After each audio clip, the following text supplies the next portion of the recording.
নমস্কার বন্ধুরা, দেবমিতার হেসেলে সবাইকে স্বাগত। আশা করি আপনারা সবাই ভালো আছেন। আজকে একদম রেস্টুরেন্ট স্টাইলে বাড়িতে তৈরি পনির বাটার মশলা আপনাদের কাছে নিয়ে এসেছি। আমরা রেস্টুরেন্টে গেলে সবার ফার্স্ট ভেজ আইটেমের মধ্যে পনির বাটার মশলা অর্ডার করে থাকি। খেতে খুব টেস্টি এই রেসিপিটি। আমি এই রেসিপিটি বাড়িতে কিভাবে বানিয়েছি এটাই আপনাদের কাছে শেয়ার করছি। চলুন তাহলে দেখে নেওয়া যাক। সবার প্রথমে আমি আমুলের 200 গ্রাম পনির নিয়েছি। পনিরটাকে প্রথমেই পিস পিস করে কেটে নেব। আপনার যে যেরকম শেপ দিতে পারেন।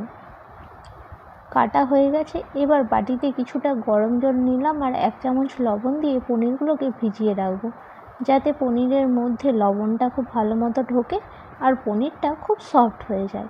এরপর ওভেনে কড়াই বসিয়ে দিলাম। যেহেতু পনির বাটার মশলা, সেহেতু তেল আর বাটার সমপরিমাণ নিয়েছি।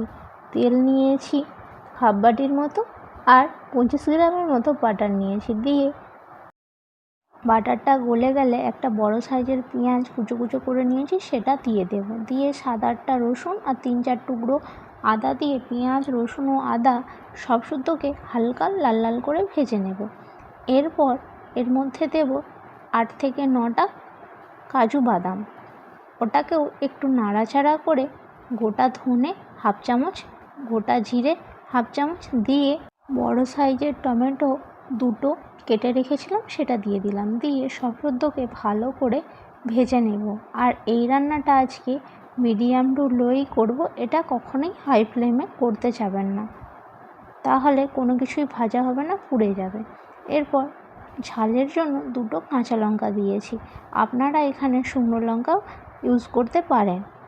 তারপর 1 চামচ রেড চিলি পাউডার দিয়ে সব কিছুকে ভালো করে ভেজে নেব। এরপর 1 চামচ লবণ দিয়ে দিলাম, যাতে টমেটোটা একটু গলে যায়। দেখুন টমেটোগুলো গলে গেছে আর তেলটাও ভালো মতো ছেড়ে দিয়েছে। এবার এটাকে ঠান্ডা করে মিক্সির জারে তুলে নিচ্ছি সব শুদ্ধ করে। আর এর মধ্যে আমি তেজপাতা দিয়েছি, গোটা গরম মশলা আপনারা দিতে পারেন। এবার দেখুন পনিরগুলো কত সুন্দর আমাদের সফট হয়েছে।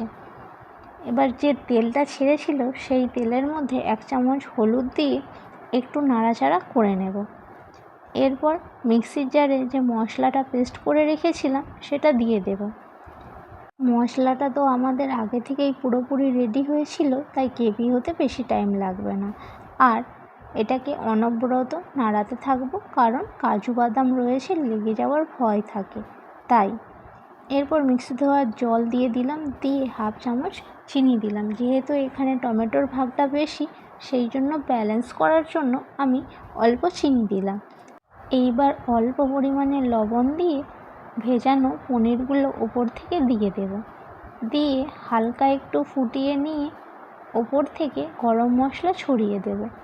দিলেই তৈরি আমাদের পনির বাটার মশলা। এই রেসিপিটি রুটি, পরোটা, নান সাথে খেতে দুর্দান্ত লাগে। কত সহজেই ও কত তাড়াতাড়ি এই পনির বাটার মশলা বাড়িতেই বানিয়ে নেওয়া যায়। আপনারা বাড়িতে ট্রাই করতে পারেন। এটা খেতে খুব সুন্দর ও দুর্দান্ত টেস্টফুল হয়। তাহলে আমার রেসিপিটি কেমন লাগলো অবশ্যই জানাবেন। আপনারা ভালো থাকবেন, সুস্থ থাকবেন। আমার ভিডিও যদি আপনাদের ভালো লেগে থাকে, লাইক, কমেন্ট, শেয়ার ও সাবস্ক্রাইব করবেন আমার চ্যানেলটিকে। আবার দেখা হচ্ছে নতুন একটি রেসিপিতে। আজকের জন্য ধন্যবাদ।